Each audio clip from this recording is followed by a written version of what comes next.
Hey guys, welcome to Herding Little Cows to the Glory of God. If you haven't been here before, my name is Sarah. I'm married to Mark. We have a total of 10 kids, but 8 living at home, with the oldest at home being 17, the youngest at home being this little guy. Whoa! This is Elisha. He's 10 weeks old. And of one of our kids that isn't here, we have a daughter who's 21 who just had a baby 2 days ago. So super exciting. So anyway, this video today is talking about being content in the place that God has put you. So I know a lot of Christian women, whether they be single, work away from home, or stay at home, whether they be wives, whether they be mothers, all the different things that God can have you in at the moment. And they watch social media, so whether it be Facebook, Instagram, YouTube, and they think my life would be better if, and in those my life would be better if, we are definitely showing that we are not content in the things that we have. So I think there's a difference between saying I can't wait until next school year when we're going to be able to start a new program because we're just slogging through this math program and I know that something's going to work better for my family. But if you're putting all of your hopes and dreams on something that God has not given you right now, that is wrong. Also, being able to be okay with where God has put you right now. So sometimes God puts you in a very small, rundown home for the start of your marriage. When Mark and I first got married, we lived in a, what's it called? A single wide trailer. Nothing wrong with a single wide trailer, but we lived in a single wide trailer that we were paying, I think it was $500 a month for, and it was falling apart.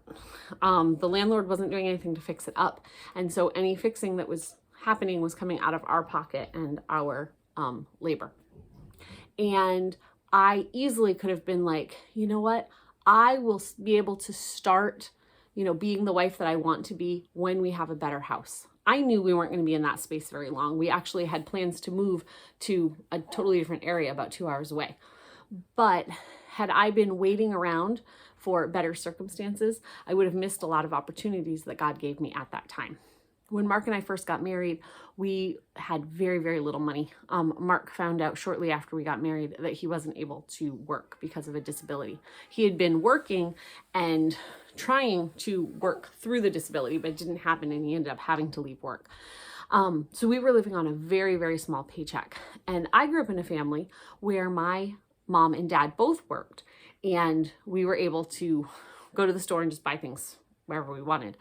I had to learn while we lived in that very small place with not a whole lot of money to be able to buy kitchen gadgets and stuff. I had to learn to live on a very small budget for food. And so I didn't have I had a crock pot. I remember someone gave us that for our wedding. I had a stove. I had some minimal dishes. And I had to learn, one, to cook, which I hadn't really done before. And I had to learn how to live on a budget. And I could have just been like waiting for that time when God was going to give us more money and I could have a better grocery budget and be able to buy more of the things that I wanted. Or I could say, hey, God, you gave me this challenge and I'm going to live up to this challenge and make do with what you've given me. And instead of just making do, I'm going to make this interesting and fun for the family. And so through that, I was able to learn how to cook and just stretch a dollar a lot. And at that time, there was internet. I'm not that old. I'm 41. But there wasn't YouTube where you could just like type in anything you wanted and find a video about it. I had to look at books from the library. I had to ask people. And through all of that, I was able to obtain a lot of information. But instead of looking at it as, I can't wait till I get past this step, it's what can I be learning in this step that God has given me? Maybe it's, I know some people who watch our channel and they have issues that they are, I don't want to say jealous, because that's not the word that I'm meaning, but I don't know a better way to say it. But they think that their life would be better if they had a husband that was able to stay home all the time. But you know what? If that's not where God has you right now, then you need to be content in where God has you. And how can you make things happen in your own house? Sorry, I'm trying to move and I don't want to kick the camera. Maybe it is your kids are in public school right now and you really want to bring them home to homeschool them so that you can teach them God's word. And it's just, you're not able to do that right now. By the way, summer is a great time to do that. But if you're trying to like get through the last couple months of school or something, then use the opportunities that you have to teach them the things that you want to teach them. Don't grumble and complain and waste the months until God gets you, like brings the kids home. Use that time wisely while you still can't have exactly what you want. I guess I'm talking about redeeming the time. I know a lot of people that will sit around and complain because they don't have something, instead of saying, God, this is what you've given me. And for whatever reason, you are doing this. And for somebody who believes in God, God is working all things together for his purposes and for your good. And so while it might not seem good to you, God has a plan for all of it. And rather than, okay, God, I'm just going to slog through these next 3 months, what can I be doing with what God has given me right now? And maybe that 3-month period is going to last a lot longer than you think it's going to. Or maybe God's going to shorten that period. Either way, I don't know. But God has given you a purpose for exactly the way that he's planned your life right now.